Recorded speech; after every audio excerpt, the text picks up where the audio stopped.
আসসালামু আলাইকুম। ফাতেমা ড্রাইভিং স্কুলের পক্ষ থেকে সবাইকে আন্তরিক শুভেচ্ছা অভিনন্দন। আমরা একটি জ্যাক গাড়ির ড্যাশবোর্ড খুললে ড্যাশবোর্ডের মধ্যে কোথায় কি থাকে এগুলো আপনাদেরকে দেখাবো। তো আমরা এখন একটা জ্যাক গাড়ির সামনে ড্যাশবোর্ডটা খোলা হয়েছে। খোলা হওয়ার পরে এখন আমরা যেটা দেখতে পারতেছি এটা একটা টাঙ্কি। এটা কিসের টাঙ্কি ভাইয়া? ওয়েপারের রিজার্ভ টাঙ্কি। ওয়েপারের রিজার্ভ পানিটা যেখানে দেয় এখানে যেভাবে রিজার্ভ পানিটা দিতে হয়, এটা হচ্ছে ওয়েপারের রিজার্ভ টাঙ্কি। তারপরে আছে হলো আপনার ওস্তাদ, এটা কি ওস্তাদ? ব্লুয়ার। এটা হচ্ছে ব্লুয়ার। ব্লুয়ারের কাজটা কি? কেবিনে ঠান্ডা আর গরম বাতাস দেওয়া। ঠান্ডা গরম বাতাস দেওয়া মানে এসি আছে নাকি এটা? না, এসি নেই। মানে ঠান্ডা বাতাস দেওয়া না গরম বাতাস? ঠান্ডা গরম দুটোটাই দেয়। ঠান্ডা গরম দুটোটাই দেয়, তাই তো? এটা হচ্ছে ব্লুয়ার। যেমন গায়ে গ্লাস ঘোলা টোলা হইলে বাতাস দিলে ক্লিয়ার হয়, তাই তো? ঠান্ডা বাতাস আসছে। তারপর ওস্তাদ এটা এটা এটা এটা কি ব্লুয়ারের অংশই?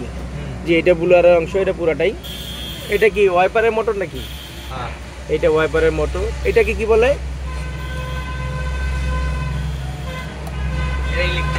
ইলেকট্রিক লাইনের। আর এগুলো কি ফিউজ বক্স নাকি এটা? হ্যাঁ, এটা হচ্ছে ফিউজ বক্স।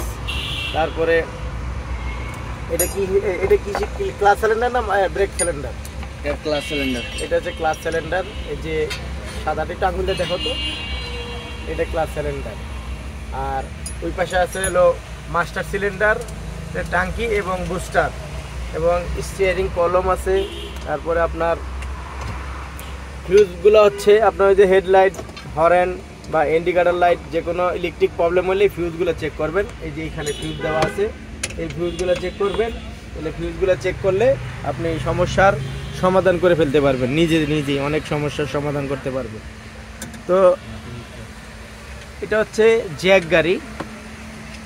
জ্যাক গাড়ি এটা কোন দেশি গাড়ি উস্তাদ? চায়না গাড়ি। চায়না জাপান যৌথ না? আমরা একটু ওই পাশে দেখি উস্তাদে কি কাম করতেছে। আমরা একটু ওই পাশে আসলাম। এই যে এটা হচ্ছে, এটা কি এখানে ব্রেক অয়েল দেয়, তাই তো? এখানে ব্রেক অয়েল দেয়। ক্লাসের অয়েল লাগে নাকি?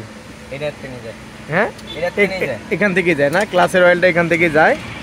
আর এইটার নাম কি? এই টানাটার নাম কি বলে?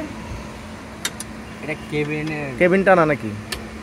হ্যাঁ। তারপরে আপনার এটা হচ্ছে ওয়াইপারের ইন্ডিকেটর বা হেডলাইটের লাইন। এটা চাবির লাইন। লক এই ঘাটে থাকলে স্টিয়ারিং লক হয়ে যাবে। এখানে আসলে আনুষঙ্গিক লাইন এখানে অন হয়, আর এইদিকে নিয়ে আসলে স্টার্ট হয়। আর এটা কিসের? ইলেকট্রিক ব্রেক লাইটের নাকি? হ্যাঁ, এটা ব্রেক লাইটের না? ব্রেক লাইটের। এটা হলো অ্যাক্সেলেটার, এটা হলো ব্রেক, বাম পাশে হলো ক্লাস। তো যারা গাড়ি চালান অবশ্যই সাবধানে গাড়ি চালাবেন। একটি দুর্ঘটনা সারা জীবনের কান্না।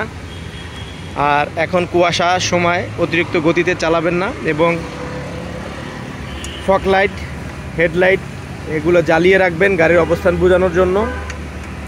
এবং ঘুম চোখে নিয়ে গাড়ি চালাবেন না, অতিরিক্ত গতিতেও গাড়ি চালাবেন না। একটি দুর্ঘটনা সারা জীবনের কান্না। এখন প্রতিনিয়ত দুর্ঘটনা ঘটতেছে। ট্রাক, পিক আপ, বাস, এগুলো প্রাইভেট কার, সবগুলো গাড়ি এখন প্রায় রাস্তায় দুর্ঘটনার শিকার হচ্ছে কুয়াশার কারণে এবং অতিরিক্ত গতির কারণে ঘটনাগুলো ঘটে। এবং ওভারলোড নিবেন না, যতটুকু আপনার ধারণ ক্ষমতা আছে অতটুকুই নেবেন। ওভারলোড নিলে আপনার গাড়ি ব্রেক সেইভাবে কাজ করবে না। এবং ওভারটেকিং থেকে বিরত থাকবেন। গতি নিয়ন্ত্রণ রেখে গাড়ি চালাবেন, যেখানে যত গতি দরকার ঠিক ওইভাবে গাড়ি চালাবেন। এবং কি যেই জায়গায় ওভারটেকিং নিষিদ্ধ আছে ওই সব জায়গায় ওভারটেকিং করবেন না, ওভারটেকিং করা থেকে বিরত থাকবেন। ওভারটেকিং মনোভাব নিয়ে গাড়ি চালাবেন না, নেশা পানি করে গাড়ি চালাবেন না। সবসময় চিন্তা করবেন আপনার পরিবারের কথা, নিজের পরিবারের চিন্তা করবেন, অন্যের পরিবারের কথা চিন্তা করবেন। ইনশাল্লাহ কোনো দুর্ঘটনা ঘটবে না আপনার দ্বারা। একটা ড্রাইভারের সতর্কতাই দুর্ঘটনা জিরোতে নেমে আসতে পারে, আর ড্রাইভারের অসতর্কতাই দুর্ঘটনার কারণ হয়ে যেতে পারে। চোখে ঘুম থাকলে 1 ঘন্টা ঘুমায় নেবেন, 1 ঘন্টা পরে যাবেন, আধা ঘন্টা পরে যাবেন, কিন্তু ঘুমায় নেবেন, রেস্ট নেবেন। শরীর ক্লান্ত লাগলে গাড়ি বামে এক সাইড করে একটা পাম্প অথবা কোনো হোটেলের সামনে গাড়ি চাপায় গাড়ি রেস্ট নেবেন। এবং ওভার জার্নিং করবেন না। যখন আপনার অনেক দূরের পথে যাবেন অবশ্যই সাথে প্রয়োজনীয় যে জিনিসপত্রগুলো, স্পেয়ার চাকা, জগ, লিভার, হুইল লেন্স এগুলো আছে কিনা এগুলো চেক করে নিয়ে যাবেন। ইনশাল্লাহ আপনাদেরকে আবার নতুন কোনো ভিডিও দিব। ওস্তাদের নাম কি? রিমন। রিমন ভাই, ধন্যবাদ সবাইকে। আসসালামু আলাইকুম। এই গাড়ির ওস্তাদ আপনি নাকি? কি নাম আপনার ভাই? রাসেল ভাই। ইনশাল্লাহ আপনি পিক আপ ভাড়া দেন তো না?